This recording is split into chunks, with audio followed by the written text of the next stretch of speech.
Welcome back to the 10th Annual Women's Achievement Awards held at the Burj Al Arab here in Dubai. If you've ever wanted an insight into the minds of some of the most powerful women in the world, it's coming up for you right now. What do you think the additional qualities and strengths were that you brought to that role, being a woman as opposed to a man? Well, first of all, I was the 7th elected president and the first woman, and I had run on a sort of candidacy of saying, you know, the presidency needs to be changed. So I was also a change agent for the office of president. And I felt myself that it was a strength to be a woman, because I wanted to make the office closer to the people, really linking with those who most needed support in their communities, rural communities, inner city, those who needed to be listened to and have their views reflected. And also that Ireland, because of its unique history of a European country that was colonised, that had a terrible famine and dispersal of people, that we would link at our time of growing prosperity with developing countries. And so I really felt that being a woman, I could do it differently and try to engage the imagination of the modern Irish with our history, but also with our growing economy. What would you say have been the biggest obstacles to overcome being a hugely successful businesswoman? What's been the most difficult challenges for you? I think that sometimes there are challenges of being confident enough to know that you can actually problem solve, you can network effectively, and that the skills that women have instinctively are very modern skills, recognised now in business and in the political sphere. This non-hierarchical, enabling, problem-solving, practical, linking across is very, very important, whether it's in business, whether it's in political leadership. And sometimes people call it soft power politically, the ability to link with others and work together on a solution. But in fact, it's much, much better than going your own way when in fact you're going to build up resistance and not necessarily get through. So when I talk to young women in particular, I tell them to have the confidence to know that they have the inbuilt skills to do very well, and that they should promote themselves in that context and not try to be more like their brothers or more like a man in exercising leadership. And what we're doing at the international level, as I was explaining, is we're bringing leadership to a level that men have never brought it. This enabling leadership together, where we're linking women who have access and power, business women, women in political life, women in academia who have knowledge of the research, etc.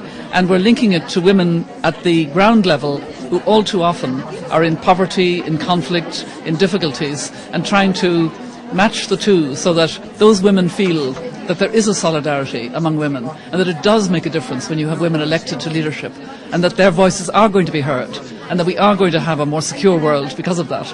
And this is not, wet rhetoric. We're going to make this very practical. It's very encouraging, thank you. Can I ask if there's anything else you'd like to still achieve professionally? I'm at the stage now where I think it was a great honour, but also quite a shock to my system, to be invited to be an elder with Nelson Mandela and Graça Machel and Archbishop Tutu and Muhammad Yunus and Jimmy Carter. And so I feel that this is a kind of both an honour and a responsibility. And if I can try to be a good elder, that's probably the height of my ambition at this stage. And that means actually listening a lot to young people in particular, because the bulge of our world is young people, and most of them live in situations of terrible poverty. And if they're not listened to, we're not going to have a safe world. So I think we have to try to go to the places, as my colleagues were recently in Darfur and I was in Eastern Chad, and we are very focused also on the Middle East. We hope that elders can try to bring about some solution there, and not to solve it, but to get more attention to really understanding what's going on and trying to listen to everybody and have a peaceful solution. Just one final question. What do you think is at the core of empowering women today? I think it's helped by role models. It's helped by having more solidarity, women supporting women. It's helped by the fact that I chair this Council of Women World Leaders, which is 40 current and former presidents and prime ministers as women. There are hundreds and hundreds of women who've been in Parliament and in ministerial positions. There are very successful businesswomen in the Fortune 500 and so on. and here in this part of the world. So we don't have any excuses. We do have critical mass in most places now. It's what we do with it. So I think we have to show that when we have a critical mass of women in positions of leadership, it's not just making a difference to those individual women, it has to make a wider difference. It has to make a difference in how we address the challenges of our world. And so on this International Women's Day, I really want to send a message.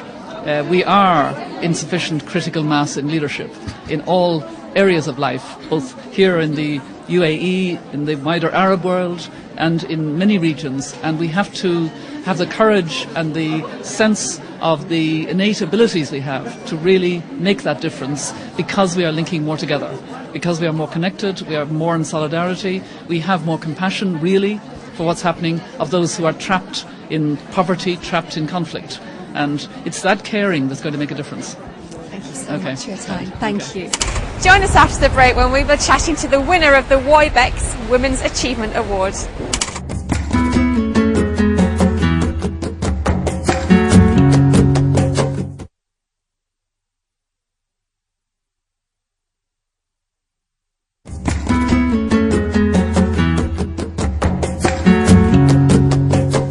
The excitement now is really hotting up in readiness for the awards ceremony, and I'm joined now by Kathleen Curry, an executive in residence at Georgia Tech, and also Gail Burns, the managing director of Target Search. Hi ladies, how are you? Very well, thank you. Really having a good time. Wonderful. What have you found most inspiring about the two-day event here so far?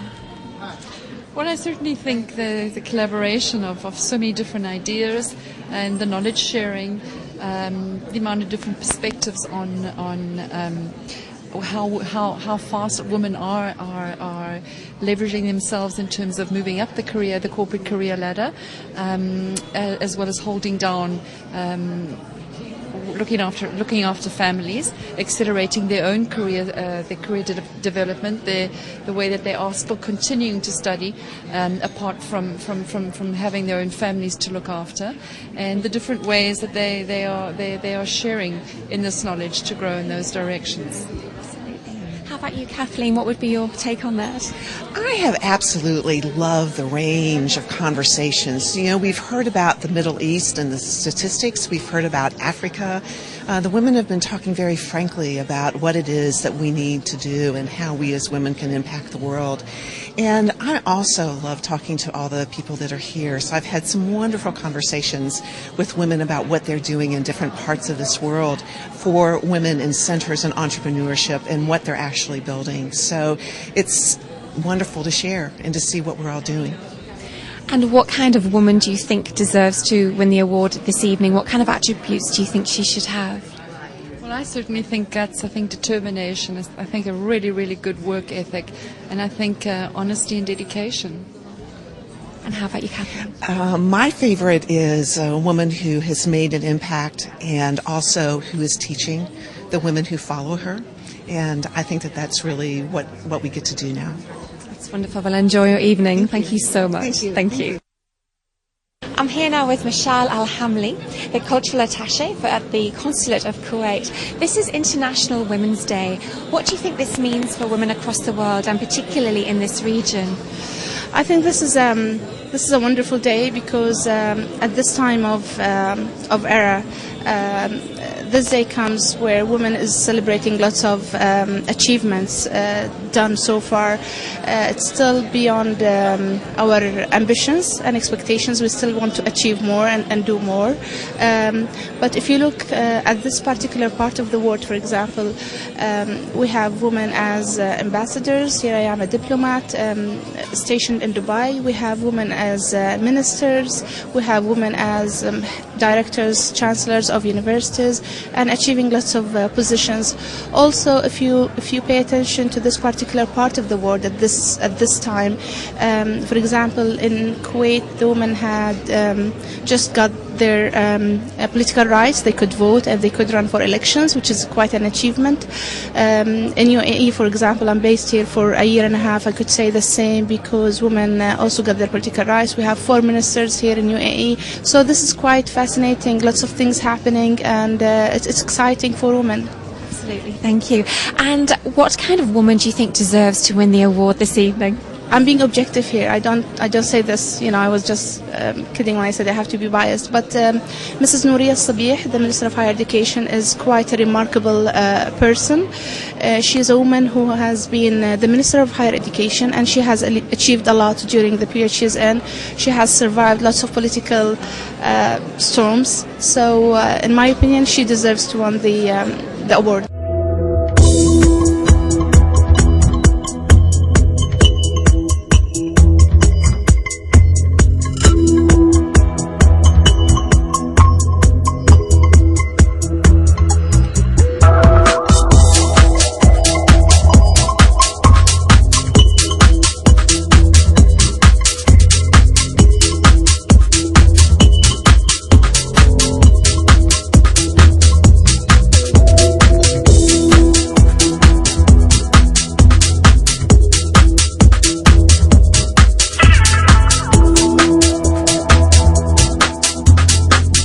I'm now with Safa, who has just won the Businesswoman of the Year award. Safa, how are you feeling? Thank you very much. I feel typically whenever there is an achievement like this, you feel so rewarded. You feel and you feel humble, believe it or not. At the end of the day, once I do that, this is not just me. This is just a dream team, as I said in my speech, a team that has been a backbone for you. Once you start this road, you know that there is a light, a huge light at the end of it. And one of the key things, this is the culmination of an effort, of a stamina, of a perseverance, and a lot of hard work, I have to say. Amr Ben Hendi, here with me right now, has won the award for Entrepreneur of the Year, and congratulations! Thank you very much, thank you. How are you feeling right now? Well, it's an honor for me to be here. It was a surprising thing. I got an invitation and they told me you should come to this dinner, and I was shocked to know that I was one of the winners, and I thank the whole management and people who chose me to get this award, and it's an honor for me. I'm happy to announce that Hannah Al-Zahair has won the Leadership Fund. Congratulations. Thank you very much. How are you feeling right now? I'm so happy, actually. I'm so proud of myself and my country, and very proud of my also husband, the one who supports me all the time. He's very proud of me. That's, something, it's amazing to me. I'm pushing me forward to do more achievements, in my life. Well, that was the end of the award ceremony, and it's been a spectacular celebration of International Women's Day.